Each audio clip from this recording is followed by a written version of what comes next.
The driving force of evolution is this spirit. In order to understand that, we first need to expand our view of ourselves. In the series Experiment Immortality, we had already explained in detail. Man, in addition to his physical, mortal body, has a spiritual, immortal part, the soul. This is your real, imperishable self, your eternal individuality. Today, we go one step further and add a third component to the human construction, the spirit.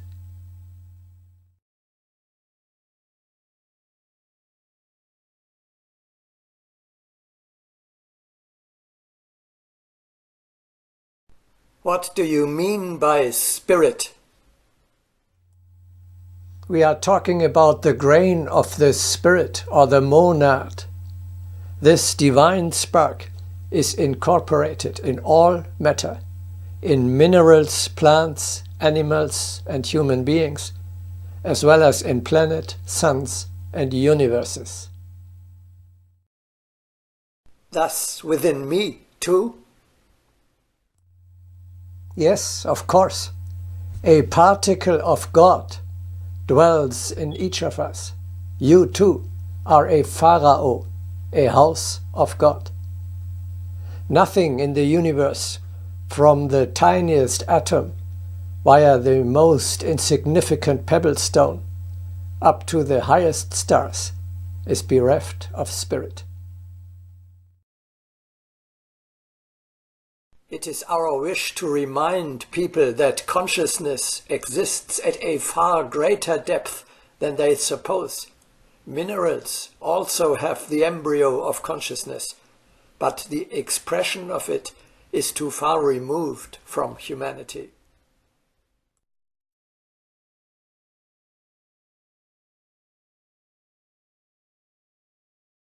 There is spirituality in all that exists, and the very clay upon which we tread can be changed into children of truth.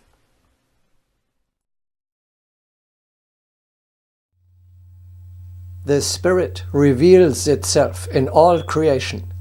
Without it, there is no life. Everything that exists is animalis, animated. Life is in everything.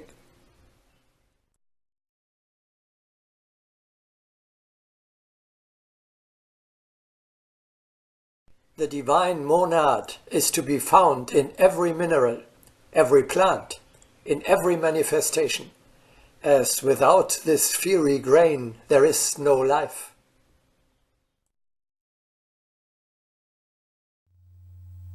The so-called inanimate nature actually does not exist. Try to observe the life of so-called inanimate objects.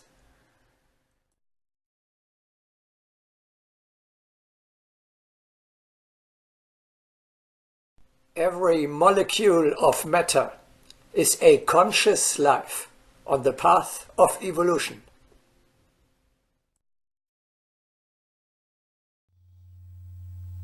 Expand your consciousness, sharpen the inner senses of your eternal individuality by perceiving this life in all that exists. It may be understood that our senses also become sharpened by cognizing the life in everything existing in which we participate.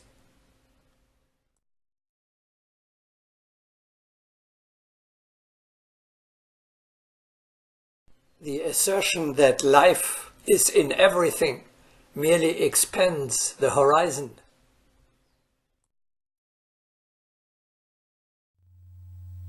Thus the medieval wisdom knew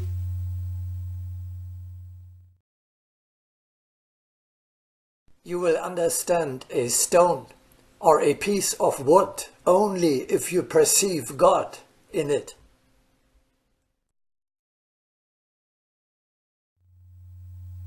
This is the basis for the wonderful feeling that reveals your affinity with every stone, every tree, and every star. They all are, like you, manifestations of the one God.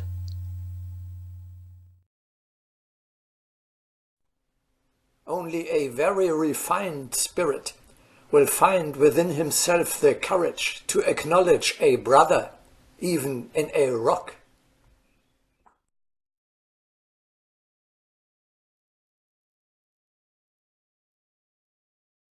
No man is without heart, nor animal, nor plant, nor even stone.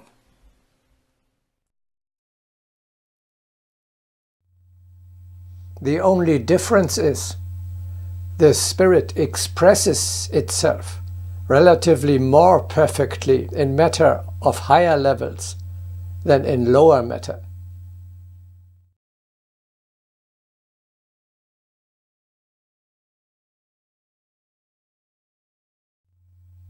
The grain of the spirit, the monad, is not a living entity in the traditional sense. The monad is not individual. It does not develop, but remains unchanged.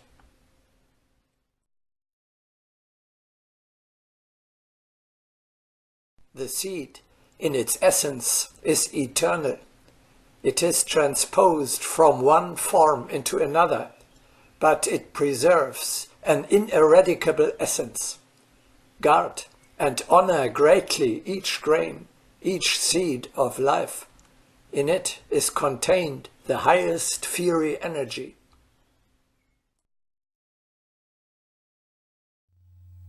Throughout the eons of our eternal life, we are building up accumulations around our grain of the Spirit.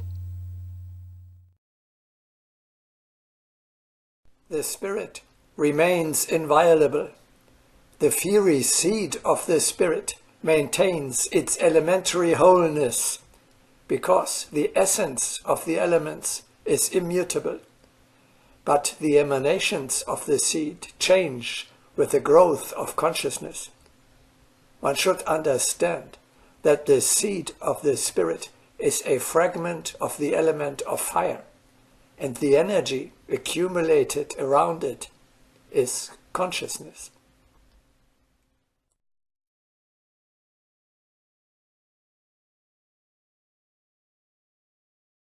To each is given a seed of goodness, so that he may accumulate around it his earthly experience.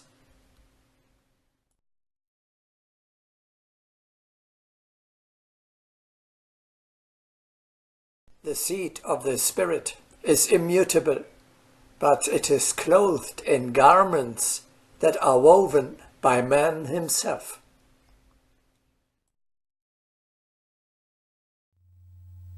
These accumulations form our soul, our eternal individuality. The structure of these acquired and accumulated energies is our individuality and destiny.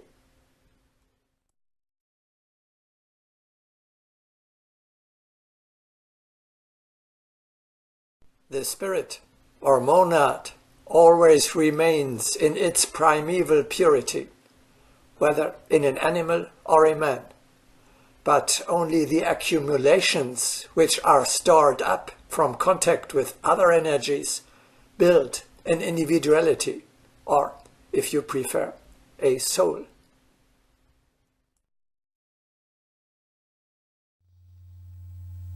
As the being in which the monad is encased advances along the eternal path of ascent, its accumulations or emanations become ever stronger and finer.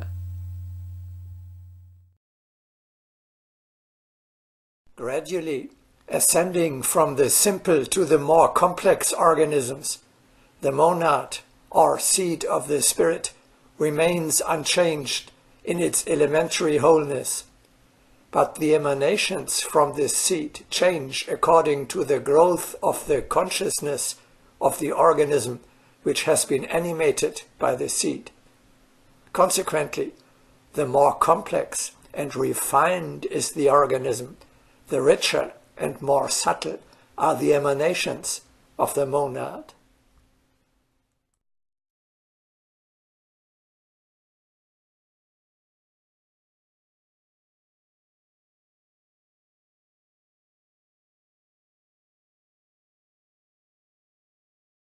Does not Charles Darwin's work on the origin of species tell us how man has evolved? No, the purely materially orientated natural sciences do not grasp the essential. No one with a healthy heart can seriously believe that finest organs, such as the eye, highly complex, meaningful entities such as plants and animals, or even a creation like man, have evolved accidentally on the basis of Darwinian processes alone. This is a miserable concept. Accident cannot guide the progress of humanity.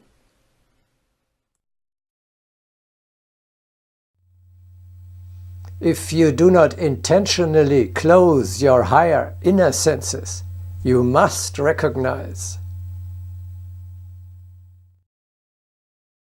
a spirit rules which creates all these forms and keeps them alive.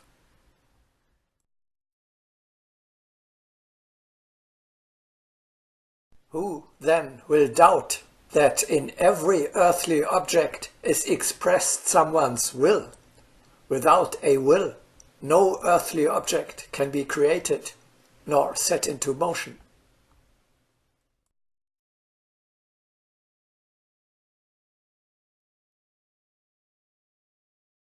Each stone on the planet has been created by thought. Each object has been unfolded by the creative power of thought.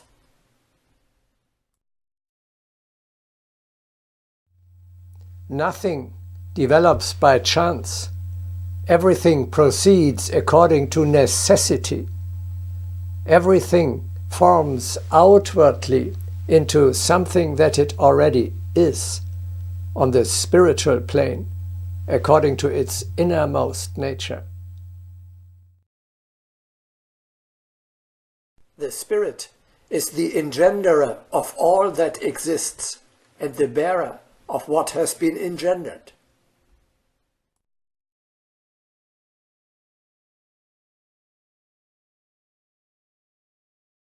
The spirit is the creator of each form.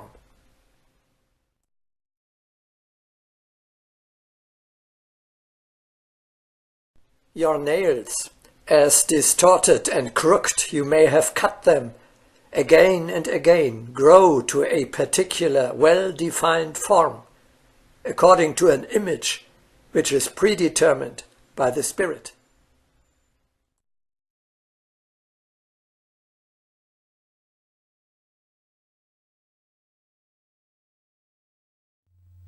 The divine spark enclosed in all matter is the key to understanding the evolutionary process.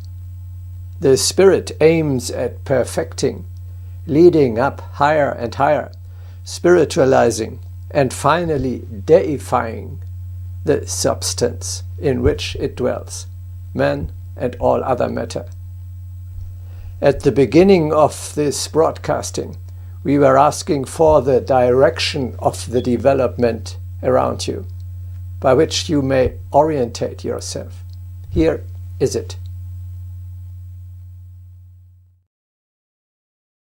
The spirit strives at clothing itself in an ever more perfect form. That is the direction of the evolution.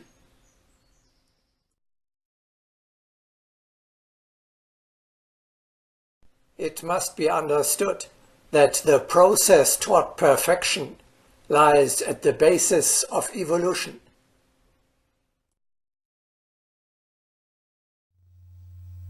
When we consider the course of evolution, we see the trend is towards ever greater spirituality and refinement.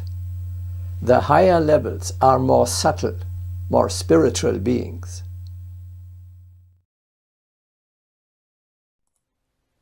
Every molecule of living matter embodies an embryonic, a rudimentary soul that is on its way to self-conscious existence.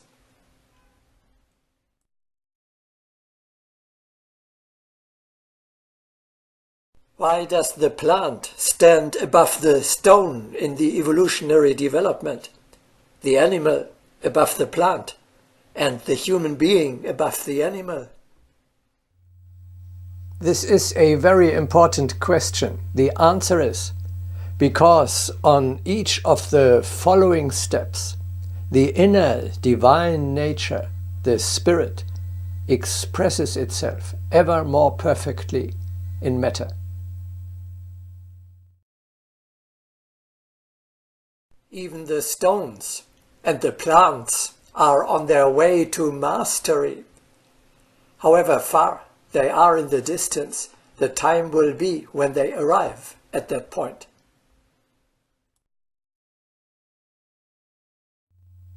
God, or Logos, sends out particles, grains of the Spirit of Himself. They gather matter around themselves. In the course of an infinite development, this matter evolves to ever higher creatures and will one day finally become itself a God. Thereby the divine reproduces itself.